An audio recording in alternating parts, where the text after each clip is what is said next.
श्री स्वामी समर्थ मित्रांनो, तुमच्या घरात माता अन्नपूर्णेची मूर्ती किंवा फोटो आहे का? असेल तर आजचा व्हिडिओ तुमच्यासाठी खूप महत्त्वाचा आहे. कारण अनेक घरामध्ये अन्नपूर्णा देवीची मूर्ती तांदळावर किंवा धान्यावर ठेवण्याची परंपरा आहे. पण प्रश्न असा आहे, हे तांदूळ किती दिवस ठेवायचे? ते कधी बदलायचे? जुने तांदूळ बदलल्यानंतर त्याचं काय करायचं? देवीची मूर्ती देवघरात ठेवावी की स्वयंपाकघरात? आणि सर्वात महत्त्वाचं, अन्नपूर्णा मातेच्या पूजेमागचा खरा भाव कोणता? आजच्या या व्हिडिओमध्ये सर्व प्रश्नांची माहिती अगदी सोप्या भाषेत जाणून घेऊया. शेवटपर्यंत नक्की पहा, कारण शेवटी सांगणार आहोत अशी एक सुंदर गोष्ट जी प्रत्येक घरात अन्नपूर्णा मातेच्या पूजेसोबत आचरणात आणायला हवी. श्री स्वामी समर्थ. माता अन्नपूर्णा प्रसन्न हो. अन्नपूर्णा माता म्हणजे कोण? अन्नपूर्णा या नावातच तिचं महत्त्व दडलं आहे.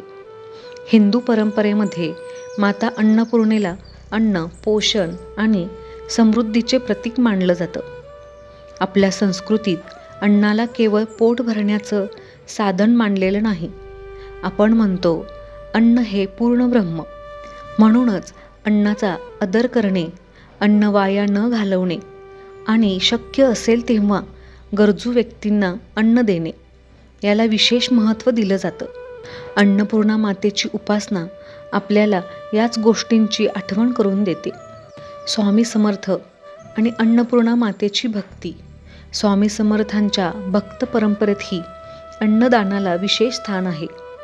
स्वामींच्या चरित्राशी संबंधित अनेक कथा आणि भक्त परंपरेतील अनुभव सांगितले जातात, ज्यामध्ये भुकेल्या भक्तांना अन्न मिळाल्याचे वर्णन येते. या कथांकडे केवळ चमत्कार म्हणून न पाहता त्यामागचा संदेश समजून घेणे महत्त्वाचे आहे.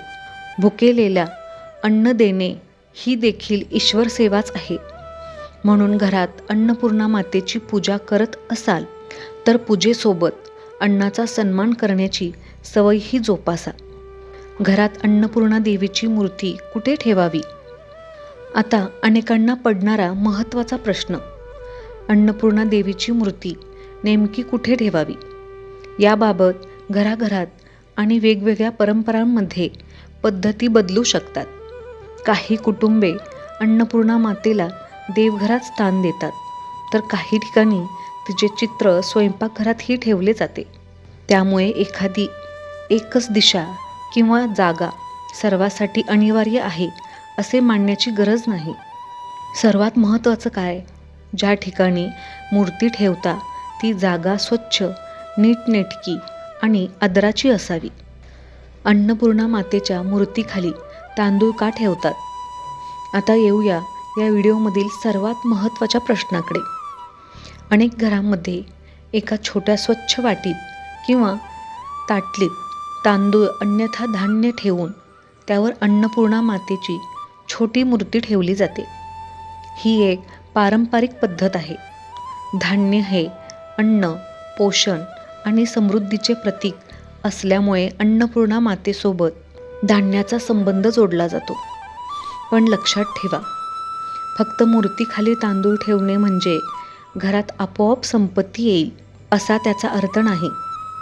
या परंपरेमागचा सुंदर संदेश आहे. आपल्या घरातील अन्नाची किंमत ओळखा.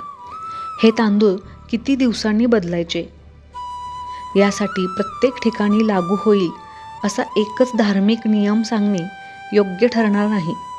काही घरांमध्ये विशिष्ट वाराला धान्य बदलण्याची कौटुंबिक परंपरा असते, तर काही जण आवश्यकतेनुसार बदलतात. पण व्यावहारिक नियम अगदी सोपा आहे. धान्य स्वच्छ आणि कोरडे ठेवा. ओलावा आला, धूळ जमा झाली, कीड लागली किंवा धान्य खराब होऊ लागलं तर ते लगेच बदला. पूजेत स्वच्छतेला महत्त्व देणे हीच सर्वात चांगली सवय आहे. जुने तांदूळ बदलल्यानंतर काय करावे, हा प्रश्न अनेकांना पडतो.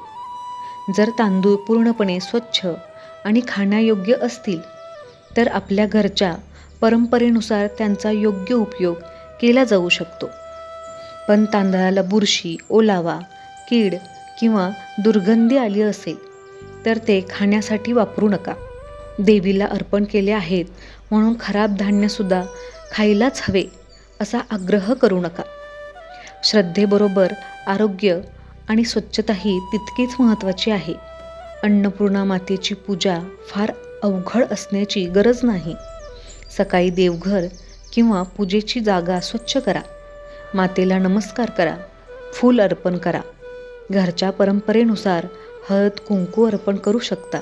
सुरक्षितपणे दिवा लावा आणि काही क्षण शांत बसून प्रार्थना करा. माते, आमच्या घरातील अन्नाचा आम्हाला आदर करता येऊ दे.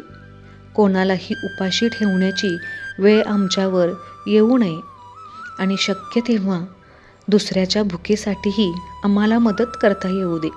ही छोटी प्रार्थना पूजेचा अर्थ आणखी सुंदर करते. देवीला नैवेद्य.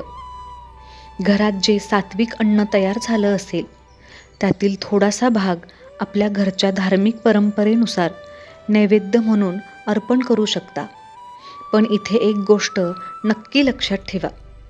नैवेद्यापेक्षा अन्नाचा अपमान न करणे महत्त्वाचे आहे. जेवढं आवश्यक आहे तेवढंच ताटात घ्या.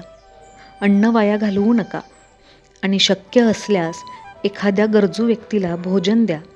कारण माता अन्नपूर्णेची खरी भक्ती आपल्या वागण्यातही दिसली पाहिजे. घरातील अन्नपूर्णाचा आदर. आणखी एक सुंदर विचार. आपल्या घरात प्रेमाने स्वयंपाक करणारी व्यक्ती, आई असो, वडील असोत, आजी आजोबा असोत किंवा घरातील इतर कोणी, त्यांच्या श्रमांचा आदर करा. अन्न तयार होण्यासाठी पैसे, धान्य, पाणी, ऊर्जा आणि सर्वात महत्त्वाचं म्हणजे कोणाचा तरी वेळ आणि मेहनत लागते. म्हणून जेवताना अन्नाची निंदा करण्याऐवजी कृतज्ञता व्यक्त करण्याची सवय लावा. ही देखील अन्नपूर्णा मातेच्या शिकवणीशी जोडलेली सुंदर कृती ठरू शकते. अन्नपूर्णा मातेच्या उपासनेशी संबंधित विशेष दिवस किंवा आपल्या घरातील पारंपरिक तिथी असेल तर त्या दिवशी विशेष पूजा करता येते. पण मोठा विधी करणे शक्य नसेल तरी काही हरकत नाही. त्या दिवशी घर आणि स्वयंपाकघर स्वच्छ ठेवा. मातेची साधी पूजा करा.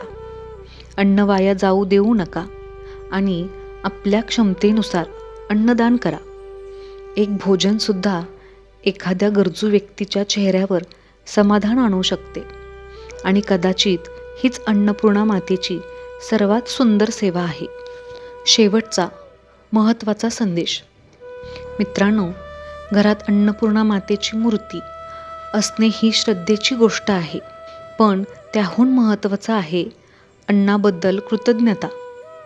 मूर्तीखाली तांदूळ ठेवले पण रोज अन्न वाया घातलं तर या परंपरेमागचा अर्थच हरवतो.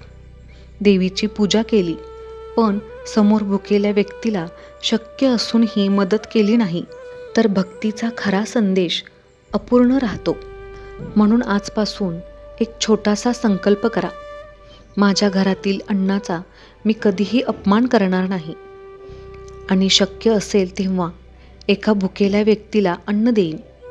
अन्नपूर्णा माता सर्वांच्या घरात समाधान, सद्भाव आणि अन्नाची समृद्धी ठेवो. श्री स्वामी समर्थ. मित्रांनो, तुमच्या घरातही अन्नपूर्णा मातेची मूर्ती आहे का? असल्यास तुम्ही तिच्या खाली तांदूळ ठेवता की गहू? तुमच्या घरातील परंपरा कमेंटमध्ये नक्की सांगा. अशाच भक्तिमय आणि माहितीपूर्ण व्हिडिओसाठी स्वामी भक्ती विथ वृंदाज मॉम चॅनलला सबस्क्राईब करा. व्हिडिओ आवडला असेल तर लाईक करा आणि आपल्या कुटुंबातील इतर भक्तांसोबत शेअर करा. श्री स्वामी समर्थ. माता अन्नपूर्णा प्रसन्न हो. धन्यवाद.